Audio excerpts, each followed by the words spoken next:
സുരേഷ് ഗോപി വീണ്ടും വിവാദക്കുരുക്കിൽപ്പെട്ടിരിക്കുകയാണ്. തദ്ദേശ തെരഞ്ഞെടുപ്പിൽ തലസ്ഥാനത്ത് വോട്ട് ചെയ്തതിനെ ചൊല്ലി രൂക്ഷമായ പ്രതിഷേധമാണ് ഉയരുന്നത്.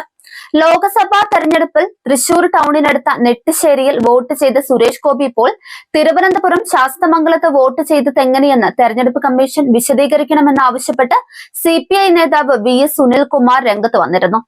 സുരേഷ് ഗോപിയുടെ ചെമ്പ് തെളിഞ്ഞെന്നായിരുന്നു കോൺഗ്രസിന്റെ പരിഹാസം. ലോക്സഭാ തെരഞ്ഞെടുപ്പിലും തദ്ദേശ തെരഞ്ഞെടുപ്പിലും 2 വോട്ടർ പട്ടിക എന്ന മറുപടിയുമായി വന്ന BJPക്ക് സമൂഹ മാധ്യമങ്ങളിൽ കണക്കറ്റ് പരിഹാസം ഏറ്റുവാങ്ങേണ്ടി വന്നിരുന്നു. 1 വർഷമാകും മുമ്പാണ് വോട്ടർ പട്ടികയിലെ സ്ഥലം മാറ്റിയതെന്ന് ചൂണ്ടിക്കാട്ടി എതിർപ്പുയർന്നത്. ലോക്സഭാ തെരഞ്ഞെടുപ്പിൽ പുറത്തുനിന്നുമുള്ള വോട്ടർമാരെ എത്തിച്ച് വോട്ട് ചെയ്തുവെന്ന വിവാദത്തിന്റെ ചൂടാറും മുമ്പാണ് അടുത്ത വിവാദം പൊട്ടിപ്പുറപ്പെട്ടത്. ലോക്സഭാ തെരഞ്ഞെടുപ്പിൽ നെട്ടിശ്ശേരിയിലെ വീട്ടുവിലാസത്തിലായിരുന്നു സുരേഷ് ഗോപി വോട്ട് ചെയ്തത്.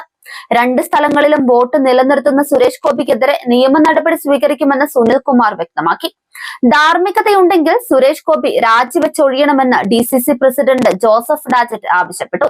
ചെമ്പെന്ന് കേൾക്കുമ്പോൾ ഇടതുപക്ഷത്തിനും കോൺഗ്രസിനും മാനസിക വിഭ്രാന്തിയാണെന്നായിരുന്നു BJP വക്താവ് B ഗോപാലകൃഷ്ണന്റെ മറുപടി. തൃശൂർ മണ്ഡലത്തിലെ സ്ഥിരം താമസക്കാരനാണെന്ന് പറഞ്ഞതും വ്യാജരേഖകൾ തയ്യാറാക്കിയുമാണ് ലോക്സഭാ തെരഞ്ഞെടുപ്പിൽ സുരേഷ് ഗോപി തൃശൂരിൽ വോട്ട് ചെയ്തത്. അതേ തന്ത്രം ഉപയോഗിച്ച് തിരുവനന്തപുരത്ത് വോട്ട് ചെയ്തതിൽ ഗൂഢാലോചനയും അട്ടിമറിയും ഉണ്ടെന്നും സമഗ്ര അന്വേഷണത്തിലൂടെ വസ്തുത കണ്ടെത്തണമെന്നുമാണ് സുനിൽകുമാറിന്റെ ആവശ്യം. 1950-ലെ ജനപ്രാതിനിധ്യ നിയമത്തിലെ ഓർഡിനറി റെസിഡൻസ് എന്ന നിയമപ്രകാരം എവിടെയാണോ സ്ഥിരതാമസം അവിടെയാണ് വോട്ട്. സ്ഥിരതാമസമില്ലാതെ വന്നും പോയും ഇരിക്കുന്ന ആളുകളെ ഓർഡിനറി റെസിഡന്റ് എന്നതിൽ ഉൾപ്പെടുത്താനാകില്ലെന്ന് സുനിൽകുമാർ ചൂണ്ടിക്കാട്ടി. വ്യത്യസ്ത പട്ടികയിലായതുകൊണ്ട് ഒരാൾക്ക് വേറെ സ്ഥലത്ത് പോയി വോട്ട് ചെയ്യാമെന്നത് ജനപ്രാതിനിധ്യ നിയമത്തിന്റെ നഗ്നമായ ലംഘനമാണെന്നും അദ്ദേഹം പറഞ്ഞു. സുരേഷ് ഗോപി തദ്ദേശത്തിൽ തിരുവനന്തപുരത്ത് വോട്ട് ചെയ്തതോടെ തൃശൂർക്കാരനായി എന്നും ഉണ്ടാകുമെന്ന പ്രഖ്യാപനം കബളിപ്പിക്കാൻ മാത്രമുള്ളതാണെന്നാണ് CPM പറയുന്നത്.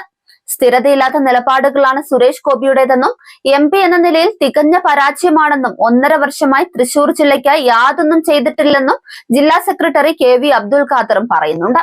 കോൺഗ്രസും CPIയും ഇതിനെതിരെ രംഗത്ത് വന്നതോടെ 2 വ്യത്യസ്ത വോട്ടർ പട്ടികയാണെന്നും നിയമപരമായി പ്രശ്നമില്ലെന്നും തെരഞ്ഞെടുപ്പ് കമ്മീഷൻ വ്യക്തമാക്കുന്നുണ്ട്. പരാതി ലഭിച്ചാൽ അന്വേഷിക്കുമെന്നും കമ്മീഷൻ അറിയിച്ചു.